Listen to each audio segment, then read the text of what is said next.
ప్రతిపాదించిన ప్రతి అంశం అమలు జరిగితే నిజంగా రాజకీయాలు బాగుపడతాయి, ప్రజలు బాగుపడతారు. నేను ఈ విషయాన్ని ఎలక్షన్ కమిషన్ దృష్టికి తీసుకెళ్తా, కేంద్రంతో మాట్లాడి రాజ్యాంగ సవరణ కృషి చేస్తా. Mahesh, congratulations yeah.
ఒక్కరోజు బాధపడి వదిలేశా.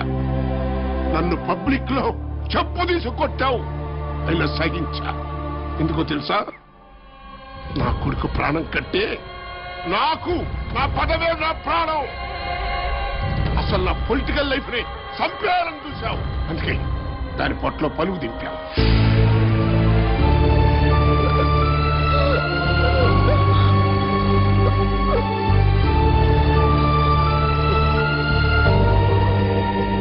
డబ్బులు లేకుండా మందు లేకుండా ఎలక్షన్ లో నిలబడాలా? అలా నిలబడి ఎవడన్నా ఈ రోజుల్లో గెలుస్తాడురా?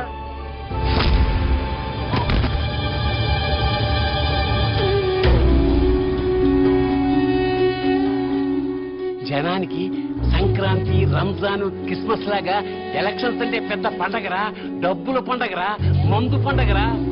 ప్రజలకి ఆ పండగను దూరం చేస్తావురా.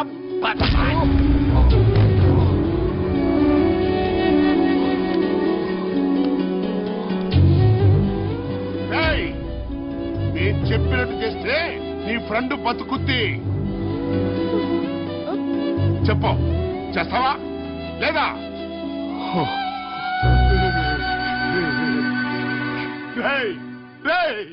సార్ని సోఫాలో కూర్చోబెట్టండి రా.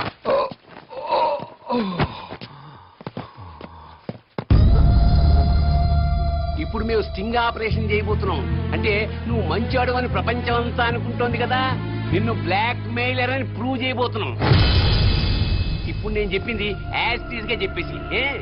సునీత, మొన్న నేను గవర్నర్ దగ్గర ఇచ్చిన స్పీచ్ అంతా సమాజం కోసం కాదు, డబ్బుల కోసం. రాజకీయ నాయకులు డబ్బులు లేనిదే ఎలక్షన్స్ లో గెలవలేరని నాకు తెలుసు.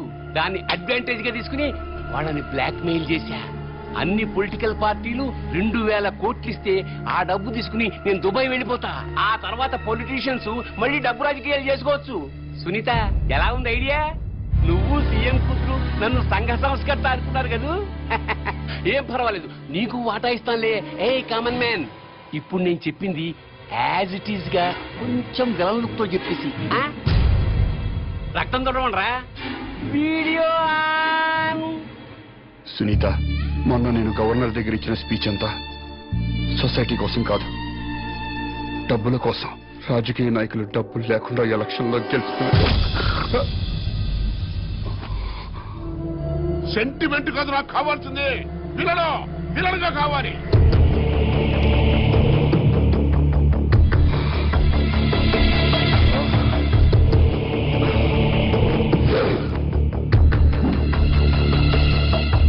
నేను గవర్నర్ దగ్గర ఇచ్చిన స్పీచ్ అంతా సొసైటీ కోసం కాదు.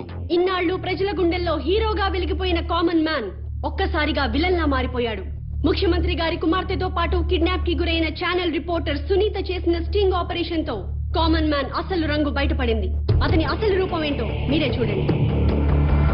నేను గవర్నర్ దగ్గర ఇచ్చిన స్పీచ్ అంతా సొసైటీ కోసం కాదు, డబ్బుల కోసం. రాజకీయ నాయకులు డబ్బులు లేకుండా ఎలక్షన్ లో గెలవలేరని నాకు తెలుసు. దాన్ని అడ్వాంటేజ్ గా తీసుకుని నేను బ్లాక్ మెయిల్ చేశాను. నాకు పొలిటికల్ పార్టీలన్నీ కలిపి 2000 కోట్లు ఇస్తే అది తీసుకుని నేను దుబాయ్ వెళ్ళిపోతాను. సునీత, ఎలా ఉంది నా ఐడియా?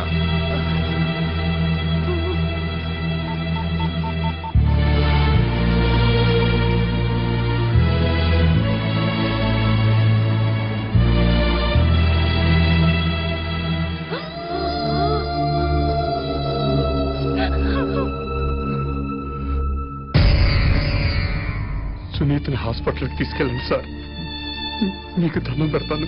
నాన్న టార్జాన్,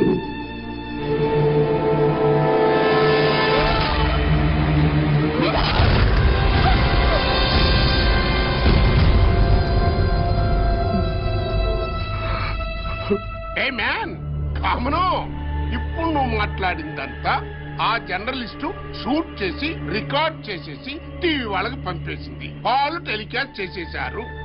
అది చూసి నీకు విపరీతమైన కోపం వచ్చేసింది. ఆ కోపంలో తట్టుకోలేక 2 డైలాగ్ విసిరి కసక్కన అమ్మాయిని పొడి చేశావు. ఆ డైలాగులు ఏంటంటే నువ్వు చెప్పేదరా. ఎంత ధైర్యమే నీకు? నన్ను స్ట్రింగ్ ఆపరేషన్ చేస్తావా? నిన్ను బతకనివనే అని చెప్పి ఆ జర్నలిస్ట్ ని కసక్కను పొడి చేసావు. అది మేము షూట్ చేసి టీవీ వాళ్ళకి ఇచ్చేస్తాం. ఇది చెప్పు కెమెరా ఆన్.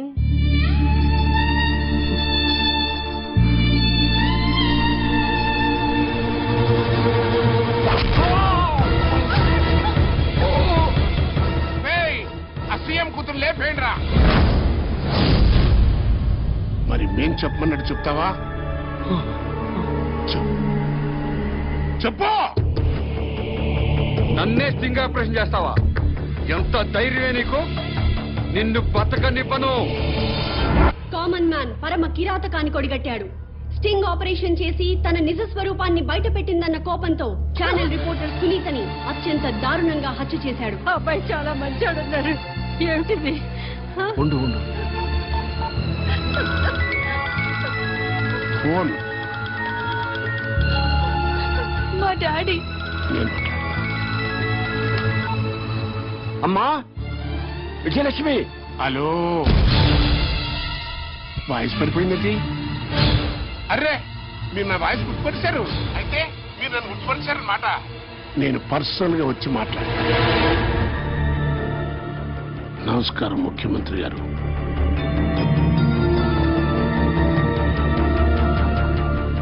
మీరు వయోభారం వల్ల ముఖ్యమంత్రి పదవి నుంచి తప్పుకుంటున్నారు. మీకు వారసుడిగా నన్ను ముఖ్యమంత్రిగా ప్రకటిస్తున్నారు. నో అన్నారంటే నీ కూతురు కామన్ మ్యాన్ లింకులు నేనే బయట పెడతా. జర్నలిస్టుని చంపినట్టుగా మీ కూతుర్ని కూడా నేనే చంపుతా.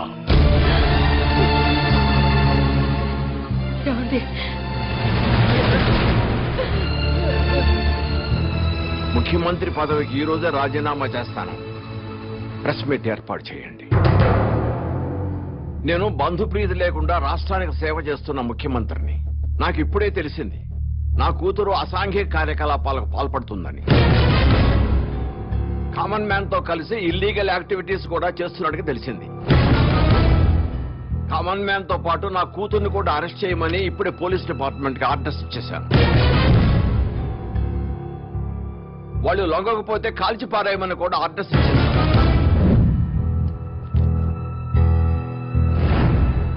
రేయ్, నువ్వు ఎన్ని ప్లాన్స్ వేసినా నిన్ను మాత్రం ఈ రాష్ట్రానికి ముఖ్యమంత్రిని కానివ్వరు. ఓట్ల కోసం కల్తీసారా తాగించి ప్రజలు చంపిన వెధవరా నువ్వు. నీకు ఈ రాష్ట్రాన్ని పాలించే అర్హత లేదు. ముఖ్యమంత్రిగా కాదు కదా, అసలు నీకు రాజకీయ భవిష్యత్తు లేకుండా చేస్తా. చెప్పు డాడీ.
మారిపోయాడు.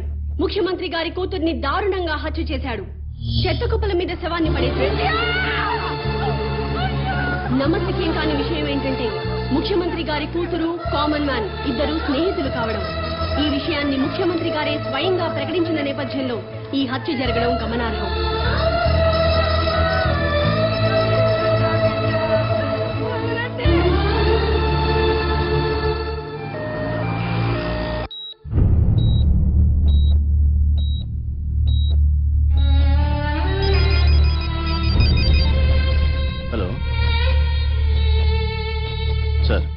బాడీని గవర్నమెంట్ హాస్పిటల్ తీసుకొచ్చారంట.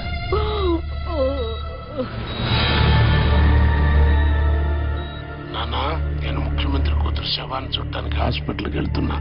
నీకు గుడ్ న్యూస్ చెప్పునా? ఏంటండి? రేపే నేను ముఖ్యమంత్రి కాబోతున్నాను రా. పోలీసులు కామన్ మ్యాన్ కోసం వెతుకుతున్నారు రా. పోలీసుల అకౌంట్ లో కామన్ మ్యాన్ లేపి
మీరు లోపలికి వెళ్ళొద్దు.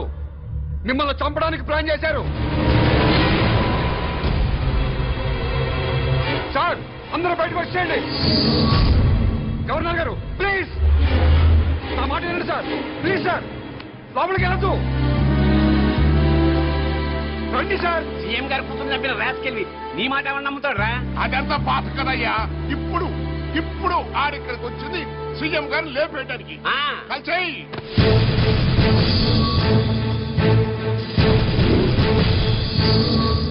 ఇంకా చూస్తావేంటయ్యా? కలిసిపారే.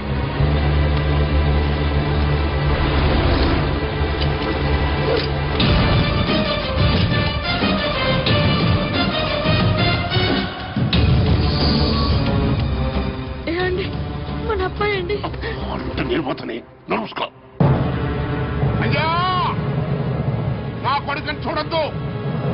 నాకు నా కొడుకు కంటే నా ప్రజలు ముఖ్యం, నా ముఖ్యమంత్రి ముఖ్యం.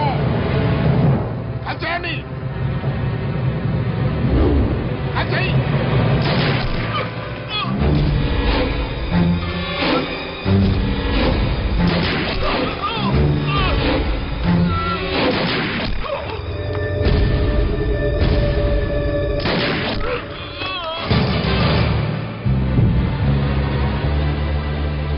సీఎం గారు ఒక్క ఛాన్స్ ఇవ్వండి. ఎవరు క్రిమినల్లో నిరూపిస్తాను. Please sir. సీఎం గారు ఒక్క నిమిషం సార్. ఆపండి.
ముఖ్యమంత్రి కూతుర్ని చంపిన తర్వాత ఆ శవం పొట్ట కోసి అందులో ఆర్డిఎక్స్ బాంబు పెట్టండి.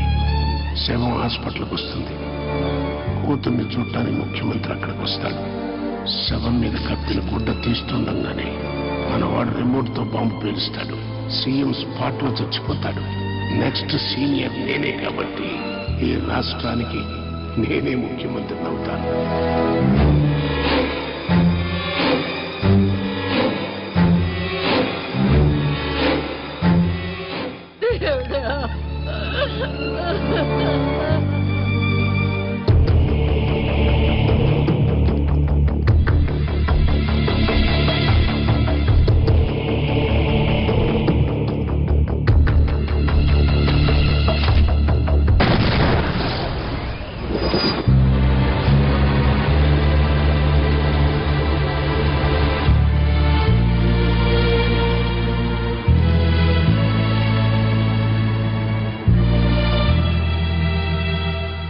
రాజకీయాల్ని వ్యాపార స్థాయి నుంచి స్థాయికి తీసుకొచ్చారా నీ ముగ్గురు.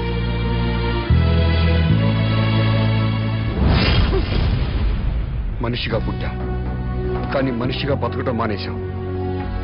కమ్మవాడిగానో కాపువాడిగానో మరో కులం వాడిగానో బతుకుతున్నాం. హిందువులా, ముస్లింలా, క్రిస్టియన్లా బతుకుతున్నాం. కేవలం ఓటర్లా బతుకుతున్నాం. ముందు మనుషులుగా బతకడం నేర్చుకోండి. దేశం దానంతట అదే బాగుపడుతుంది. నా మాట విన్నారా? మేరా భారత్ మహాన్. వినలేదా? మేరా బాల్ కి బరాబర్.